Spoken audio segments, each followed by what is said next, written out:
معین الدین چشتی کا یہ عقیدہ ہے، مجھے اس ہستی سے، اپنے مرشد کامل سے سب سے زیادہ محبت ہے جس نے مجھے خدا کی پہچان کرائی، جس نے مجھے خدا کا سبق پڑھایا، جس نے مجھے خدا کا رستہ بتایا۔ جب آپ کے اس فرمان کا آپ کے مرشد کامل کو پتہ چلا، آپ نے یہ فرمایا ہے معین الدین میں یہ دیکھ رہا ہوں تیرا ایک قدم زمین پر ہے، دوسرا عرش مولا پر ہے، پوری کائنات میں تیری عظمت و ولایت کے چرچے ہوں گے۔ اور معین الدین چشتی اجمیری اور حضور غوث پاک کا زمانہ ایک ہی ہے۔ معین الدین آپ خود یہ فرمایا کرتے تھے مجھے جو بھی فیض ملا، جو بھی محبت کی خیرات ملی، آپ عالم با عمل تھے، صاحب طریقت و شریعت تھے، صاحب معرفت تھے، لیکن آپ یہ فرماتے ہیں مجھے نہ علم سے کچھ ملا نہ تقوی سے ملا، جو مجھے مرشد کی نگاہ فیض سے ملا۔ تو یہ ہے مرشد کامل کا فیض، مرشد کامل کی نگاہ۔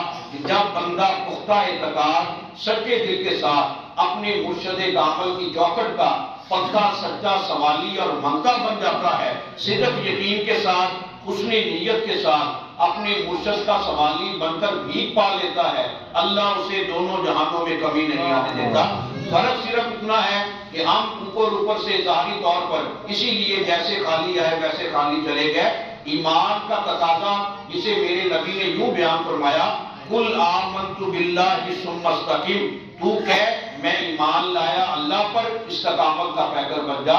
اور استقامت کا پیکر بننے کے بعد یقین کا جذبہ جب بیدار ہوتا ہے، اللہ اپنا قرب عطا کر دیتا ہے۔ اسے قرآن میں اللہ نے یوں بیان فرمایا، وَاعْبُدْ رَبَّكَ حَتَّىٰ يَأْتِيَكَ الْيَقِينُ، اپنے رب کی عبادت کر یہاں تک کہ تجھے یقین حاصل ہو جائے۔ اس میں بھی اللہ نے حکم دیا جس کی عبادت میں یقین نہیں ہوگا وہ عبادت بھی قبول نہیں ہے۔ تو جب مرشد کی ذات پر یقین نہ ہو تو فیض ہمیں کیسے ملے گا؟ اس لیے ہمارے اندر